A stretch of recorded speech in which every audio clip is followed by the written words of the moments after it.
Good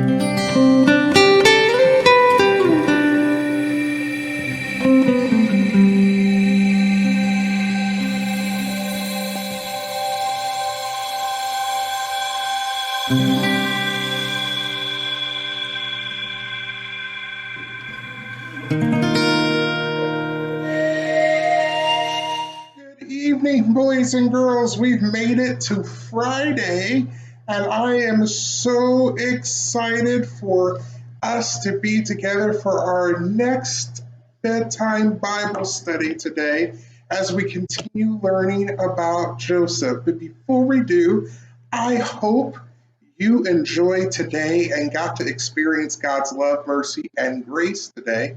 And I hope today was a day that you took life to the fullest, that you took this opportunity today to be a blessing to someone else because God has blessed you so much. I am so honored and privileged that you came today to our Friday bedtime Bible story with me, Pastor Andrew. And so, as we get ready to hear our story for today, I hope you are already ready to start turning down and heading to bed. Hopefully, you've got your jammies on. Hopefully, you're sitting with your parents or your brothers and sisters or grandparents or any family member or friend that's taking care of you today.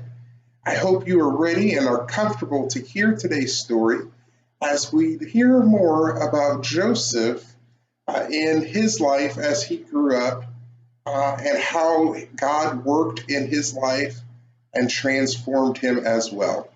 So let's get comfortable as we prepare to hear our story for today. The caravan carried Joseph south to Egypt, and a man named Potiphar brought Joseph from the slaves. This man was a leader in Egypt's army. God was with Joseph, though he was a slave. Potiphar saw his good work and liked him. He put Joseph in charge of his whole house. Potiphar's wife was also friendly to Joseph, but once he wouldn't do a wicked thing for her. So she lied to her husband about Joseph. Potiphar locked Joseph in prison like a criminal. But again, God was with Joseph in prison. The jailer soon began to like Joseph. He even put Joseph in charge of the whole prison. The king's butler and baker were there in prison. Both had dreams while they were sleeping. What do our dreams mean? They wondered. Maybe my God will tell me what they mean, Joseph said, and God did just that. The butler would be freed from prison. When you are free, Joseph said, tell the king that I am here. Ask him to set me free. The meaning of the baker's dream was sad. You will be hanged for your crime, says Joseph, and the men's dreams came true. 2 years passed. The butler forgot all about Joseph. Then Pharaoh's, Egypt's kings, dreamed dreams. I must know what they mean, he thought. Pharaoh called his magicians. All they said was, we don't know what your dreams mean. Then the butler remembered Joseph. A young man is locked in your dungeon, he said. He told me the meaning of my dream. Quickly, Pharaoh sent for Joseph. First, Joseph washed, then he went to Pharaoh. I've heard that you tell the meaning of dreams, said Pharaoh. I don't do this, Joseph replied. God will give you the answers. What is the dream you have dreamed? Joseph asked Pharaoh. I saw 7 fat cows eating grass by the river, said Pharaoh. Then 6 skinny cows came. They ate the fat cows, but they were just as skinny as before they ate. Then I woke up. I fell asleep and dreamed again, Pharaoh went on. I saw 7 full heads of grain. They were all on one stalk. Another stalk grew next to the one. It had 7 poor heads of grain. These thin heads swallowed the good heads of grain, But after this, they were just as poor as before.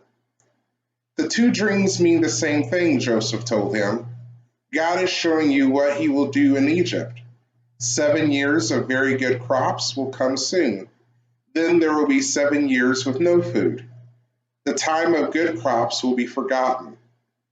Pharaoh should find a wise and able man to help Egypt, Joseph continued. This man must save part of the crops from the good years. Then your people will have food when there are no crops. If someone can do this, the people of Egypt will not die. I'm so excited to continue our story, and there's so much more to come. I hope you enjoyed today's story. But before we get out of here, we've got to do as we always do. We've got to say our bedtime prayer together, and then I've got to let you go. So let's bow our heads and close our eyes and say our night prayer together. Let's pray. Lord in heaven, hear my prayer. Keep me in your loving care. Be my guide in all I do. Bless all those who love me too. Again, I am so thankful and honored that you joined me today for this bedtime Bible study. But it's time for me to wish you a wonderful night. Tomorrow is the weekend, so it's time for us to get ready to head to bed and to give our moms and dads and our brothers and sisters hugs and kisses and wish them good night. But before we go, I must say the words that I hate saying. Have a good night, sleep tight, don't let the bed bugs bite, and get ready to have sweet dreams and a restful night as you prepare for your weekend in God. I hope this weekend is going to be fun, filled with fun and fellowship and everything God has planned for you in your life. And I pray that each one of you boys and girls will experience God in a real and relevant way in the next days. I look forward to seeing you on Monday if I don't see you sooner. Have a great night. See you later.